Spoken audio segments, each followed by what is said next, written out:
Hello everybody, Drew from Langlois Vital Nutrition Center here with you. Thank you for watching this video. I think I might ruffle a few feathers with this one. So much so that I'm actually not even going to say their name. Today in this video I want to talk to you about Spartux and other companies that make junk coffee products like Nunkin Faux Nuts. I'm not going to say their name. I don't know if they're listening or if there's some kind of algorithm to find out if you're saying it, but jumble up the letters a little bit and you'll know exactly who I'm talking about. You know the people, maybe you're one of them, no judgment if you are, that you say, I just can't get going in the morning without my Spartux, or my brain isn't turned on until I've had my Nunkin Faux Nuts, okay? Let's talk about a couple of the reasons why that might be. I want to talk to you about caffeine, what it is and what it isn't. I want to talk to you about something called excitotoxins and how they affect you. And then, I want to make sure I'm super clear about this. Maybe you just zoned out for a second. Come back to me. There you are. Get another cup of coffee. Joking. Stay with me. I want to talk to you about how to do coffee right and what you can do if you want to do less coffee. If you want to do it, not that you have to do it. Here we go. First thing is caffeine. What you got to understand about caffeine is that it is a stimulant, not a nutrient. There is nothing in caffeine that supports the functioning of the human body. I'm going to say it again, even if it's going to upset you more. There is nothing in caffeine that supports your body. It only stimulates your body and uses up fuel at an accelerated rate. You may have noticed this already, that you have more energy while you're on caffeine, but when you burn out at a deeper, lower place. Excitotoxins, these are chemicals. Not the good kind that your body makes, these are junk chemicals. They come in many shapes and sizes, and they come in many flavors. Drew said, think about that person I know that needs their drive-through coffee, or they just start themselves. How does each place get you to come back? It's not because the coffee on its own is the best cup of coffee you've ever tasted. Let's not lie to each other about that. There's something in that taste, though. There's something that when it hits your taste buds, your brain turns on, and all of a sudden you're with it. You feel like you can go to work, or you can hang with the kids, or get stuff done around the house. And what they're doing is they're adding excitotoxins in with the caffeine, with the stimulant. They're intentionally trying to wake up your brain and rev up your brain so that you think their coffee works better than the next guy's coffee.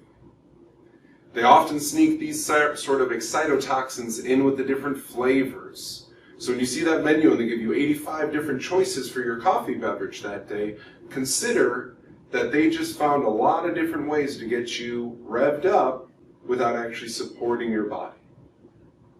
So if you're ready to get away from the drive-through and the chemicals, replace it with coffee. Oh, did he say still drink coffee? Yeah, I said still drink coffee. But do it at home.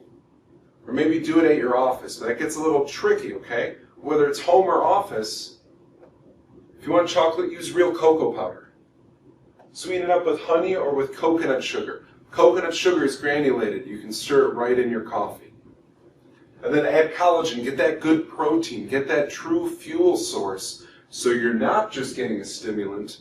You're actually getting some nutrient from these types of ingredients like collagen. Have you ever seen Jeff's video on coffee? It's on this channel. Go back and watch it. It's how to make the best cup of coffee you've ever had. Nutritionally and taste-wise. No excitotoxins. And let's say you're trying to decrease your coffee. So like, Drew, good, I'll skip Spartux. Now what I want to do is I want to get off of coffee completely. How do I do it? There's two things I'm going to recommend. The first is Adrenal. Adrenal is a supplement by standard process. It supports the functioning of the adrenal glands, and it also helps give you energy without stimulating you. I really like this product because the way it lifts you without overexciting you. Typically what we see on something like Adrenal, if somebody's kicking coffee, 6 to 12 of them a day.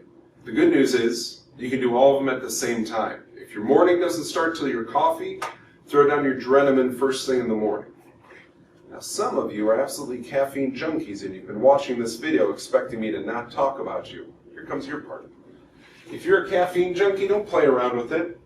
Adrenal Desiccant. This supplement by standard process. This is the big guns of adrenal support. This is for the person who puts down the pot of coffee before they head into the office to see if somebody's made coffee already. If you're really dragging, if you can't get past 3 p.m. without your coffee, Adrenal Desiccant. That's going to help give you that lift and help you carry yourself by giving you nutrient, not stimulant. And if you're really worried about getting past coffee, getting off of caffeine, getting away from these excitotoxin chemicals, combine the two. Take your Adrenal with your Adrenal Desiccant. On Adrenal, typically between 6 and 12 a day. On Adrenal Desiccant, as many as 6 a day, but most people like 1 in the morning and 1 in mid-afternoon when they usually start to feel their energy slipping away from them. So thank you for watching this. Maybe you were watching it in the drive-thru while you were waiting for your turn. You ever notice how those drive-thru lanes, once you're in it, they make sure you can't get out of it? Have a good day.